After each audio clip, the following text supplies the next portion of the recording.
सभी दर्शकों का स्वागत है। मैं हूं आपके साथ अपूर्वा सिंह। आइए नजर डालते हैं आज की हेडलाइंस पर। मुख्यमंत्री भूपेश बघेल 2 दिवसीय प्रवास पर पहुंचे दिल्ली। धान के मुद्दे पर केंद्रीय खाद्य मंत्री गोयल से करेंगे चर्चा। छत्तीसगढ़ में लगातार बढ़ रही गैंग रेप की वारदात। गृह मंत्री का दावा 90% मामलों में हुई रिकवरी। 2 इनामी सहित 5 नक्सलियों ने किया आत्मसमर्पण। लोन वराटू अभियान के तहत पुलिस को मिली सफलता। अब खबरें विस्तार से। मुख्यमंत्री भूपेश बघेल 2 दिन के दिल्ली प्रवास के लिए रवाना हो गए हैं। वे वहां कांग्रेस के वरिष्ठ नेताओं के साथ एक विशेष बैठक में शामिल होने जा रहे हैं। हालांकि इस दौरान वे 3 केंद्रीय मंत्रियों से मुलाकात कर प्रदेश में सड़क, एयर कार्गो और केंद्रीय पूल में चावल लेने के विवाद पर बातचीत करेंगे। मीडिया से बातचीत में मुख्यमंत्री भूपेश बघेल ने कहा कि दिल्ली प्रवास के दौरान वे केंद्र सड़क परिवहन मंत्री नितिन गडकरी, खाद्य मंत्री पीयूष गोयल और नागर उड्डयन मंत्री हरदीप सिंह पुरी से मुलाकात करेंगे। इस दौरान प्रदेश की सड़क परियोजनाओं में तेजी लाने के साथ ही रायपुर में एयर कार्गो मेंटेनेंस केंद्र के संबंध में बातचीत होनी है। मुख्यमंत्री ने आगे कहा कि खाद्य मंत्री पीयूष गोयल से मुलाकात कर अतिरिक्त चावल के निपटान पर भी बात होगी। केंद्र सरकार ने 60 लाख मीट्रिक टन चावल लेने की सैद्धांतिक सहमति दी है। इसमें राज्य की जरूरतों का चावल भी शामिल है, लेकिन अभी तक 24 लाख मीट्रिक टन की ही अनुमति मिल पाई है। पिछली बार केंद्रीय मंत्री पीयूष गोयल से फोन पर चर्चा हुई थी। अब मुलाकात कर इस पर बात की जाएगी। मुख्यमंत्री ने उम्मीद जताई है कि जल्द ही इसका रास्ता निकल आएगा। दिल्ली प्रवास है 2 दिन का, और इसमें जहां पार्टी के नेताओं से भी मुलाकात होगी और उसी के साथ साथ केंद्रीय मंत्रियों से भी समय मिला है, जिसमें गडकरी जी है, हरदीप पुरी जी है और खाद्य मंत्री गोयल जी। इन तीनों से भेंट करके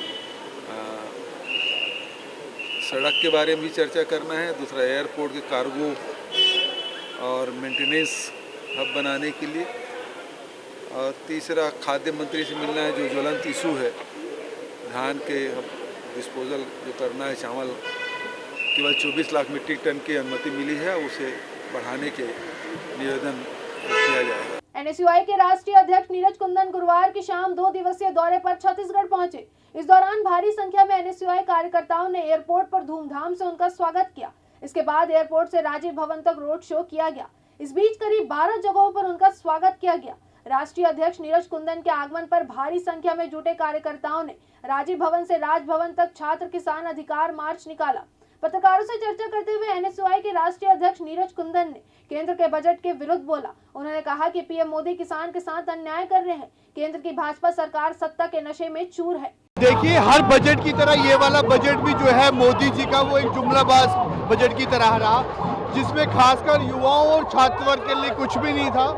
केवल और केवल जिन प्रदेशों में चुनाव है उन प्रदेशों में भी मिट्टी जोड़ने का काम जो है आंखों में ये सरकार ने किया है। छत्तीसगढ़ सरकार की भी एक बहुत बड़ी मांग थी कि यहाँ पे भी केंद्रीय विश्वविद्यालय यूनिवर्सिटी जो है वो दी जाए, लेकिन क्योंकि मोदी जी को लगता है कि अभी छत्तीसगढ़ में जो है वो चुनाव नहीं है, तो छत्तीसगढ़ के छात्रों और युवाओं के साथ जो है जो धोखा किया गया है, इसकी आवाज़ जो है एनएसयूआई पहले तो इनकी बड़ी कड़े शब्दों में निंदा करती है। छत्तीसगढ़ में कांग्रेस सरकार के सफल धान खरीदी प्रक्रिया के बाद भी धान पर सियासत थमी नहीं है। प्रदेश में पहले धान खरीदी की पहली तारीख, फिर बारदाने की कमी और फिर खरीदी की आखिरी तारीख को लेकर राजनीति हुई, लेकिन अब कांग्रेस गड़े मुर्दे उखाड़ने लगी है। कांग्रेस नेताओं ने प्रेस कॉन्फ्रेंस कर भाजपा सांसद विजय बघेल को आड़े हाथों लिया है। गुरुवार को कांग्रेस के 3 नेताओं गिरीश देवांगन, शैलेश नितिन त्रिवेदी और आरपी सिंह ने दुर्ग से भाजपा सांसद विजय बघेल को घेर लिया। भाजपा नेता पर आरोप लगाते हुए उन्होंने कहा कि विजय बघेल ने जब चुनाव लड़ा था तब निर्वाचन नामांकन पत्र के साथ दिए गए शपथ पत्र में उन्होंने गलत जानकारी दी थी। नेताओं का कहना है कि कांग्रेस ने सरकारी धान खरीदी योजना में धान बेचने वाले भाजपा नेताओं की सूची तैयार की थी, जिससे ये फर्जीवाड़ा उजागर हुआ है। नेताओं ने यह भी कहा कि अपनी जमीन के संबंध में गलत जानकारी देने के साथ विजय बघेल ने 2500 रुपए में भी धान भेजते हुए भूपेश सरकार के राजीव गांधी न्याय योजना का भी लाभ उठाया। कांग्रेस नेताओं ने मुख्य निर्वाचन आयोग को पत्र लिखते हुए सांसद विजय बघेल की लोकसभा सदस्यता समाप्त करने की मांग भी की। सन 2018-19 में धान खरीदी की प्रक्रिया 1 नवंबर 2018 से 31 जनवरी 2019 तक चली। इसी दरमियान विजय बघेल जी ने अपना धान बेचा था। जिसमें उनका रकबा 16.95 एकड़ था। इसके पहले उनका खेत का रकबा लगभग 13 एकड़ इससे कम दर्शाया गया था। लेकिन जब 3 अप्रैल को उन्होंने लोकसभा चुनाव लड़ने के लिए अपना नामांकन पत्र जो भरा, उसमें उन्होंने ये दर्शाया कि उनका खेत का रकबा 1.35 हेक्टेयर है, जो कि लगभग 13 एकड़ कम हो जाता है। हमारी आपत्ति इसी बात पर है कि सब कुछ जानते हुए भी नामांकन पत्र में उन्होंने जानबूझकर अपनी संपत्ति का ब्यौरा कम लिखा है, जो कि आपराधिक कृत्य है। इसके खिलाफ भाई अश्विनी साहू ने कार्रवाई की मांग की। वहीं कांग्रेस के बड़े आरोप के बाद छत्तीसगढ़ में एक बार फिर सियासत गरमाने लगी है।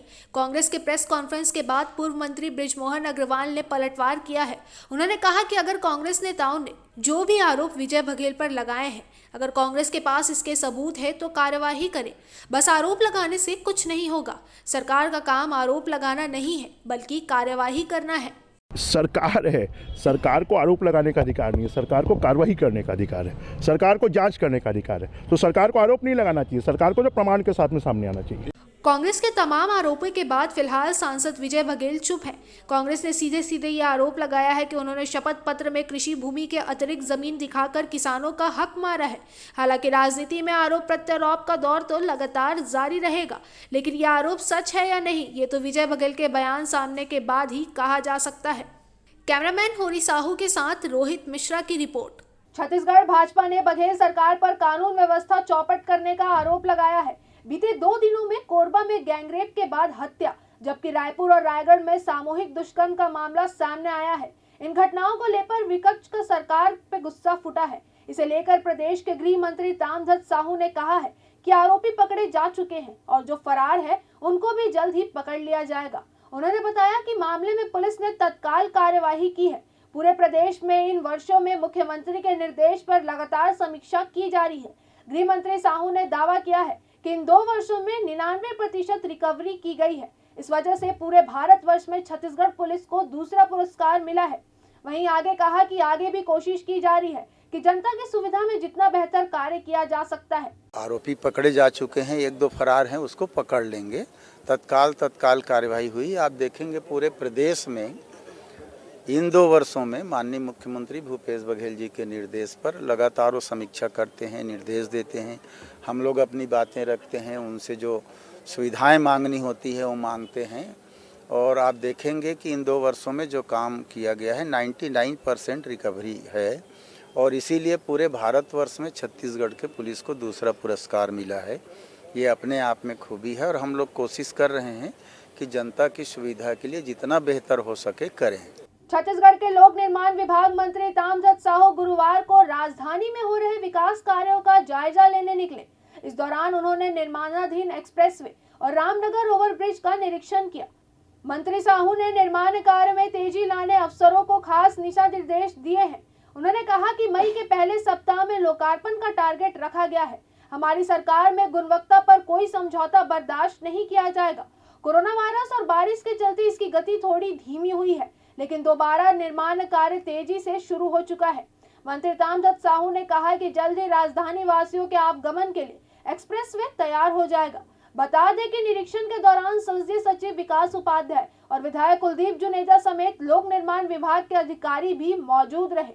आज हम लोग हमारे संसदीय सचिव विधायक विकास उपाध्याय जी, कुलदीप जुनेजा जी, हाउसिंग बोर्ड के चेयरमैन और यहाँ के विधायक और मैं, हम तीनों निकले हैं अधिकारियों के साथ 4-5 पॉइंट पे। एक तो एक्सप्रेसवे हम लोगों ने देखा, 5 पॉइंट है, उसमें जो समय दिया गया था उसके हिसाब से वो लोग काम ठीक कर रहे हैं। मार्च में 3 पॉइंट हमारा पूरा हो जाएगा और मई तक 2 पॉइंट और है वो पूरा होगा। तो समय के अंदर क्वालिटी ठीक रखने के जो निर्देश थे, बराबर लेब 2-3 राउंड अलग अलग इसमें चेक करना वहाँ। फिर फाफाडी रेलवे ब्रिज का देखने गए, 2-3 साल से उसका रुका चल रहा था, जो ठेकेदार लिया था हम लोग उसको कैंसिल करने वाले थे, वैसे ही अब सब लेट हो गया तो काम उन्होंने भी शुरू कर दिया है। छत्तीसगढ़ माध्यमिक शिक्षा मंडल ने बोर्ड परीक्षाओं की तारीख पहले ही जारी कर दी है। वहीं इसके साथ ही कोरोना संक्रमण को लेकर छात्रों में भय की स्थिति निर्मित होने लगी है। इसको देखते हुए प्रदेश के शिक्षा मंत्री प्रेम सहाय सिंह टेकाम ने छात्रों के नाम पर एक संदेश जारी किया है। उन्होंने कहा है कि किसी भी विद्यार्थियों को कोई नुकसान ना हो, इसलिए जो जहां पढ़ रहा है उसके लिए वही स्कूल परीक्षा केंद्र होगा। इससे कोरोना काल में छात्र छात्राओं को आने जाने में परेशानी नहीं होगी और ना ही सोशल डिस्टेंसिंग का उल्लंघन होगा। निजी स्कूलों में फीस नियंत्रण को लेकर मंत्री टेकाम ने कहा कि निजी स्कूलों में फीस नियंत्रण के लिए एक समिति बनाई जाएगी। समिति में पालक संघ और स्कूल प्रबंधन के लोग भी रहेंगे। दोनों मिलकर व्यवस्था और संसाधन के आधार पर जो फीस ली जा रही है वो पर्याप्त है या अपर्याप्त, इसके जांच करने की बात उन्होंने कही है। गाइडलाइन का जो पालन होना चाहिए। हम लोगों ने भी मोहल्ला क्लास चला रहे हैं, लाउड स्पीकर के माध्यम से क्लास चला रहे हैं, लेकिन सबका जो फिजिकल डिस्टेंसिंग होना चाहिए उसका पालन करते हुए, मास्क लगा के वहाँ पर आए, उसका पालन करते हुए, ताकि पढ़ाई में कोई पीछे न रहे। नहीं तो कि कोविड के कारण हम लोग बहुत पीछे रहे, पढ़ाई नहीं हो पाई, तो पढ़ाई में पीछे न रहो, इसका वैकल्पिक व्यवस्था के रूप में की गई है। अब वक्त तो चला एक छोटे से ब्रेक का, जल्द लौटेंगे। छत्तीसगढ़ में भूपेश सरकार के 2 साल। बात है अभिमान के, छत्तीसगढ़िया स्वाभिमान के। बात है अभिमान के, छत्तीसगढ़िया स्वाभिमान की। बात है अभिमान के, छत्तीसगढ़िया स्वाभिमान के। राजीव किसान न्याय योजना बनी समाधान, कर्जा माफी किसान के होगे भरपूर धान के दाम। गोबर खरीद गांव गांव में गौधन पर गौठान है। बात है अभिमान के, छत्तीसगढ़िया स्वाभिमान के। नरवा गरवा घुरुआ बारी सतत विकास के 4 चिन्हारी। आइस कोरोना महामारी लइका बर पढ़ाई तोहर दुआरी। इंग्लिश मीडियम स्कूल ले तैयारी है उड़ान के। बात है अभिमान के, छत्तीसगढ़िया स्वाभिमान के। औद्योगिक नीति संग विकास और रोजगार के सुविधा। बिजली के बिल आधा हो गया, एप्पल दुरिहा दुविधा। बनवासी ला पट्टा दे के जतन करिस पहचान के। बात है अभिमान के, छत्तीसगढ़िया स्वाभिमान के। वन के उपज के खरीदी से चमके वन अंचल मुस्कान से। तीजा तिहार पूरा मनाई नारी मन शान से। बस्तर मलेरिया मुक्त होवत है, चर्चा है अभियान के। कुपोषण ले जीतेन लड़ाई, सब पाइन राशन द्वार ले। बात है अभिमान के, छत्तीसगढ़िया स्वाभिमान के। छत्तीसगढ़िया अभिमान के, छत्तीसगढ़िया स्वाभिमान के। सेवा जतन सरोकार, छत्तीसगढ़ सरकार। गांव शहर की ओर जा रहा था। घर में बैठा बाप किसानी में पसीना बहा रहा था। मगर सब दिन एक से नहीं होते साहब। तकदीर और तस्वीर बदलते देर नहीं लगती। धीरे धीरे बाजत आनंद बधाई, मोरे आनंद बधाई हो। एहो भैया छत्तीसगढ़ मां बाजत बधाई, खुश हो गे दादाई हो। कुछ बात है उस नेता में जो मिट्टी से बना है। किसानी से पेशानी में पड़ने वाले बल को वो जानता है।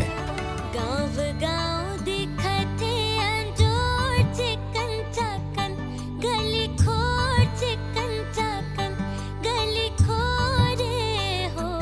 संगे मिलत किसानी मजूरी काम बनते जरूरी हो। किसानी कर्जा माफ कर दिया, बिजली का बिल हाफ कर दिया। राजीव गांधी न्याय योजना लाकर किसानों की चिंता को साफ कर दिया। नतीजा घर घर हो गे मोटर गाड़ी, भौजी पहिरे रेशम साड़ी, गहना लेके हे तियारी हो। अब तो जम्मू संसो फेकर सिराई, लइका खावते मिठाई हो। संगे छत्तीसगढ़ मां बाजते बधाई, खुश हो गे दादाई। बात है अभिमान के, छत्तीसगढ़िया स्वाभिमान के। छत्तीसगढ़ सरकार, सेवा जतन सरोकार। ब्रेक के बाद आप सभी दर्शकों का एक बार फिर से स्वागत है। बढ़ते हैं खबरों की ओर। लोन वराटू अभियान के तहत दंतेवाड़ा पुलिस को फिर एक बड़ी सफलता हासिल हुई है। दोनों इनामी नक्सली सहित 5 नक्सलियों ने सीआरपीएफ और पुलिस के सामने आत्मसमर्पण किया है। आत्मसमर्पित नक्सलियों में एक महिला नक्सली भी शामिल है। समर्पित नक्सलियों को पुलिस के द्वारा 10-10 हजार जीवन यापन के लिए दिया गया है। दंतेवाड़ा में चलाए जा रहे नक्सली उन्मूलन अभियान के तहत विभिन्न ग्रामों के व्यक्ति जो प्रतिबंधित नक्सली संगठन में सक्रिय हैं, उन्हें आत्मसमर्पण कर सम्मान पूर्वक जीवन यापन कराने के लिए दंतेवाड़ा पुलिस लोन वर्राटू यानी कि घर वापसी आइए अभियान चला रही है। इस अभियान के तहत लगातार कई नक्सली घर की ओर वापस लौट रहे हैं। दंतेवाड़ा पुलिस अधीक्षक डॉक्टर अभिषेक पल्लव द्वारा नक्सली संगठन में सक्रिय माओवादियों से आत्मसमर्पण करने के लिए आह्वान भी कर रहे हैं। आज इसी कड़ी में लोन वर्राटू में प्रभावित होकर 2 इनामी नक्सली सहित 5 माओवादियों ने केंद्रीय रिजर्व पुलिस बल और पुलिस अधीक्षक दंतेवाड़ा के सामने आत्मसमर्पण किया है। 5-5 लाख के 2 इनामी नक्सली जिसमें गंगू उर्फ लखन कोर्रम और दूसरी महिला नक्सली लक्ष्मी उर्फ सनी ओयांग को भैरमगढ़ एरिया कमेटी के कमांडर है, दोनों ही ने आत्मसमर्पण किया है। इन्हीं के साथ ही जन मलेशिया सदस्य हेमला बांडी, कोसा मरकाम मंडावी हिडमा ने भी मुख्य धारा से जुड़ते हुए आत्मसमर्पण कर दिया है। आपको बता दें कि माओवादी संगठन के खोखले विचारधारा के तंग आकर और छत्तीसगढ़ शासन की पुनर्वास योजना से प्रभावित होकर समाज की मुख्य धारा से जुड़ने के लिए इन नक्सलियों ने कदम उठाया है। बीते 7 माह में पुलिस बल द्वारा चलाए जा रहे लोन वर्राटू अभियान के तहत 75 इनामी माओवादियों सहित अब तक कुल 293 माओवादियों ने आत्मसमर्पण कर दिया है। नक्सलियों के आत्मसमर्पण करने के बाद छत्तीसगढ़ शासन के पुनर्वास नीति के तहत आत्मसमर्पित माओवादियों को 10,000 प्रोत्साहन राशि प्रदान की जाती है। दंतेवाड़ा के एसपी डॉक्टर अभिषेक पल्लव ने बताया कि 5 नक्सलियों द्वारा आत्मसमर्पण किए जाना है। यही सभी नक्सली वर्ष 2003 से लेकर अब तक कई घटनाओं में शामिल थे, जिसमें हत्या और लूटपाट के 2 इनामी नक्सलियों ने अहम भूमिका निभाई है। लखन कोहरामी जो कि भैरमगढ़ एरिया कमेटी सदस्य था, मृत्यु रेलवे कमांडर था, इसके ऊपर 21 अपराध अभी नामांकित पाए गए हैं और भी अपराध हो सकते हैं, छानबीन की जा रही है। अब इसी से अंदाज़ा लगा सकते हैं कि 2003 में इसके खिलाफ पहला अपराध हुआ था और 2003 से लेकर 2021 तक हर वर्ष कोई ना कोई अपराध इसके नाम पर 3-4 बड़े मुठभेड़ों में रहा है। तिमिनार मुठभेड़ में जिसमें 8 माओवादी मारे गए, 2008 का एक एम्बुश जिसमें कि 6 पुलिसकर्मी शहीद हुए थे, 8 से 10 ग्रामीणों की इन्होंने पुलिस मुखबिरी में हत्या की है। लखन के सरेंडर करने से भैरमगढ़ एरिया कमेटी को तगड़ा झटका लगेगा। बहरहाल दंतेवाड़ा पुलिस और जिला प्रशासन की पहल के चलते लोन वर्राटू अभियान काफी सफल होता नजर आ रहा है। इस अभियान ने नक्सलियों को समाज की मुख्य धारा से जोड़ना शुरू किया, जिसके बाद बस्तर जैसे लालगढ़ क्षेत्र में भी नक्सलियों का आतंक पहले से कम होता नजर आ रहा है। Bureau report, the news. Raipur Bhajpa नेता पर चाकू से हमला करने वाले 2 आरोपियों को पुलिस ने धर दबोचा है। दोनों आरोपियों का नाम आकाश जंगेल और चिराग है। पुलिस ने उन्हें कोटा से गिरफ्तार किया है और दोनों के खिलाफ हत्या के प्रयास का मामला दर्ज कर आगे की कार्यवाही कर रहे हैं। बता दें कि आरोपियों ने भाजपा नेता संदीप जंगेल के घर में घुसकर युवक के शरीर 4 से 5 जगहों पर चाकू से वार किया था, जिसके बाद उसे अस्पताल में भर्ती कराया गया। दरअसल भाजपा नेता संदीप जंगेल रेलवे स्टेशन स्थित पार्सल ऑफिस में पार्सल बुकिंग का काम करता है। जिस जगह वे अपना पार्सल रखता है वहां इटली ठेले को लगाने न देने को लेकर अक्सर विवाद होता था। मंगलवार को भी इसी बात को लेकर विवाद हुआ, जिसके बाद उस पर चाकू से हमला कर दिया गया था। रायपुर सिटी एएसपी लखन पटले ने बताया कि मामले की शिकायत मिलने के बाद से ही आरोपियों की तलाश में पुलिस जुट गई है। कुछ ही घंटों के बाद पुलिस ने दोनों को पकड़ने में भी सफलता हासिल कर ली। दोनों के खिलाफ धारा 307 हत्या के प्रयास के तहत कार्यवाही की गई है। थाना गंज अंतर्गत रेलवे स्टेशन के पास एक होटल के संचालक है, उनका किसी व्यक्ति है जिनका नाम है आकाश जंगेल और चिराग राव, इसके साथ पुरानी रंजिश को लेकर वाद विवाद हुआ था। उसी दौरान आकाश जंगेल और चिराग राव के द्वारा धारदार हथियार से उस पर वार किया गया, जिसमें चोटें आई थी, जिसमें 307 का मुकदमा दर्ज था। इसमें दोनों आरोपियों को गिरफ्तार कर लिया गया है, कार्रवाई की गई है। राजधानी रायपुर के मंदिर हसौद थाना इलाके में पिछले दिनों लूटपाट और युवती से रेप की वारदात सामने आई थी। मामले में पुलिस ने 2 नाबालिग समेत 4 आरोपियों को गिरफ्तार किया है। बता दें कि मामला 2 फरवरी की रात करीब 8 बजे का है। युवती अपने 2 दोस्तों के साथ मोनेट के पीछे खंडहर के पास बैठी थी। तभी वहां 4 बाइक सवार आए और उनसे मारपीट करने लगे। इतना ही नहीं, मारपीट करने के बाद उसके दोस्तों से रुपए लूटकर उन्हें भगा दिया और युवती से रेप की कोशिश की। तभी कुछ लोग वहां आ पहुंचे, जिसे देख सभी बदमाश फरार हो गए। इसके बाद पुलिस को इसकी सूचना दी गई। मामले में कार्यवाही करते हुए पुलिस ने सभी आरोपियों को गिरफ्तार कर लिया है। थाना मंदिर रसोद अंतर्गत कल एक 376 और पास्को एक्ट के तहत एक मुकदमा दर्ज किया गया था, जिसमें एक युवती जो कि नाबालिग थी, उसके द्वारा शिकायत दर्ज कराई गई कि 4 लड़के आकर उसको खंडहर ले गए और उसके साथ दुष्कृत्य किए हैं। इसमें मुकदमा दर्ज था। 4 आरोपियों को गिरफ्तार कर लिया गया है। इसमें से 2 आरोपी नाबालिग हैं, उनके खिलाफ भी कार्रवाई हुई है और पुलिस ने सभी को गिरफ्तार करके न्यायिक रिमांड में भेजा है। रायपुर में दिन प्रतिदिन अपराध बढ़ते ही जा रहे हैं। चोरी, डकैती, ठगी और लूटपाट जैसी वारदात राजधानी में आम हो गई है। एक बार फिर रायपुर के गुड़ियारी थाना इलाके में नाबालिग से छेड़छाड़ का एक मामला सामने आया है। बताया जा रहा है कि नाबालिग की उम्र महज 13 साल है। जानकारी के मुताबिक मासूम अपने सहेलियों के साथ घर के बाहर खेल रही थी। इसी बीच मोहल्ले का युवक चेतन जल छत्री आया और नाबालिग से छेड़छाड़ करने लगा। युवक ने उसके साथ जबरदस्ती करने की भी कोशिश की, जिसकी शिकायत नाबालिग के परिजनों गुड़ियारी पुलिस से की है। शिकायत के बाद मामले में कार्यवाही करते हुए पुलिस ने आरोपी को गिरफ्तार कर लिया है। पुलिस युवक से पूछताछ कर आगे की कार्यवाही में जुट गई है। थाना गुड़ियारी अंतर्गत एक महिला के द्वारा शिकायत दर्ज कराई गई कि उसकी जो नाबालिग बेटी है उसको एक चेतन जल छत्री करके एक लड़का है, उसके द्वारा छेड़खानी की गई है। इसमें 354 के साथ साथ पास्को एक्ट के तहत मुकदमा दर्ज किया गया था। आरोपी चेतन जल छत्री को गिरफ्तार कर लिया गया है, न्यायिक रिमांड में भेजा जा रहा है। इस दौड़ती भागती जिंदगी में इंसान कब कौन सी बीमारी से घिर जाए, इसका कोई भरोसा नहीं है। बदलते दौर के साथ एक के बाद एक ऐसी बीमारियां सामने आ रही है, जिससे मानव जाति का डरना लाजमी है। ऐसी एक बीमारी है कैंसर, जो भारत में बड़े स्तर पर लोगों को अपनी चपेट में ले रही है। दुनिया में आज विश्व कैंसर दिवस मनाया जा रहा है। इसका मकसद लोगों को कैंसर के प्रति जागरूक करना होता है। देखिए हमारे संवाददाता रोहित मिश्रा की ये खास रिपोर्ट। आज वर्ल्ड कैंसर डे है। एक आम आदमी के मन में कैंसर से जुड़े बहुत सारे सवाल होते हैं, जिसको जानने की वो इच्छुक रहता है। इस पे हम बात करेंगे। डॉक्टर विवेक चौधरी जी हमारे साथ है, कैंसर स्पेशलिस्ट और अपनी सेवाएं दे रही है भीमराव अंबेडकर हॉस्पिटल में, जिनसे बात करते हैं। डॉक्टर साहब, क्या है कैंसर, क्या है और क्यों होता है? कैंसर शरीर की मूलभूत इकाई होती है सेल या कोशिका, हिंदी में कोशिका बोलते हैं। इनका रूप और इनका डिवीज़न शरीर के नियंत्रण तंत्र में रहता है। जब ये कोशिका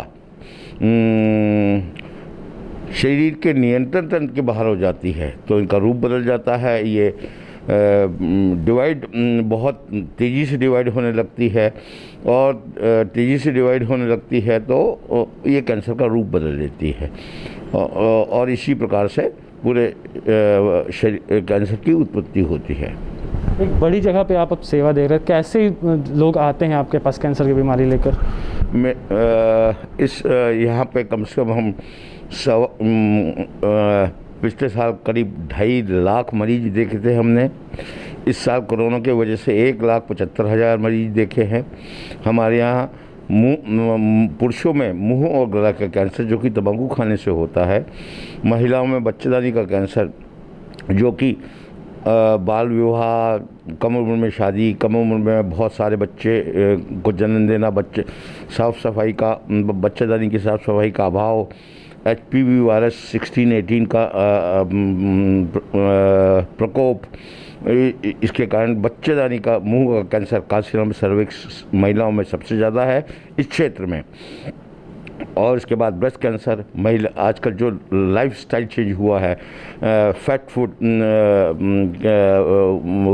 वसायुक्त भोजन करना, बच्चे को दूध न पिलाना, अपना फिगर कॉन्शियस होना या कैरियर ओरिएंटेड होना, जैसे कि अधिक उम्र में शादी, अधिक उम्र में बच्चा, तो ये सब कारण ब्रेस्ट कैंसर के माने गए हैं। इसके अतिरिक्त प्रमुख रूप से हमारे यहाँ फेफड़े का कैंसर, ब्लड कैंसर, हड्डी और सॉफ्ट टिश्यू का कैंसर इत्यादि बहुत कॉमन रूप से हमारे यहाँ सभी प्रकार के कैंसर आते हैं। आज वर्ल्ड कैंसर डे, क्या कुछ कहना चाहेंगे इस ये जो चीज़ है, हमारे भारत देश में 80 से 90% कैंसर लाइफ स्टाइल से जुड़े हैं, जीवन शैली से जुड़े हैं, जो जिनका पूर्ण रूप से रोकथाम हो सकती है यदि कोई भी व्यक्ति अपने शरीर के प्रति और कैंसर कारकों के जानकारी रखता है तो वो कैंसर से पूर्ण रूप से बच सकता है। कुछ एक्सेप्शनल केस है जिसमें कि कारण नहीं, जीवन शैली से जुड़े कारण नहीं है, जैसे बच्चों के कैंसर में। तो परंतु अगर आपको कैंसर, तम्बाकू से कैंसर होता है ये मालूम है, और तम्बाकू किसी का प्रयोग किसी भी रूप में नहीं करेंगे, मुंह और गले का कैंसर नहीं होगा। आप उचित उम्र में शादी करेंगे, बच्चे को फिट करेंगे तो ब्रेस्ट कैंसर नहीं होगा। आप बाल विवाह रुक जाएंगे, बच्चेदानी की साफ सफाई होगी, HPV संक्रमण नहीं होगा, और आपका सहवास अपने पति के साथ ही हो। ये सब चीज़ें अगर हमारी समाज ध्यान में रख ले तो हम 80 से 90% कैंसर से बच सकते हैं। जी, हमारे साथ कैंसर स्पेशलिस्ट डॉक्टर विवेक चौधरी जी थे, जिनसे हमने एक कैंसर से रिलेटेड बहुत सारे सवालों का जवाब पाया। कैमरा पर्सन होरी साहू के साथ रोहित मिश्रा। अब चलते चलते एक नजर और डालेंगे आज की हेडलाइंस पर। मुख्यमंत्री भूपेश बघेल 2 दिवसीय प्रवास पर पहुंचे दिल्ली। धान के मुद्दे पर केंद्रीय खाद्य मंत्री गोयल से करेंगे चर्चा। छत्तीसगढ़ में लगातार बढ़ रही गैंग रेप की वारदात, गृह मंत्री का दावा 90% मामलों में हुई रिकवरी। 2 इनामी सहित 5 नक्सलियों ने किया आत्मसमर्पण, लोन वराटू अभियान के तहत पुलिस को मिली सफलता। प्राइम टाइम बुलेटिन में आज के लिए बस इतना ही। अब मैं अपूर्वा सिंह आपसे लूंगी इजाजत। आगे के अपडेट्स के लिए बने रहिए हमारे चैनल के साथ द न्यूज।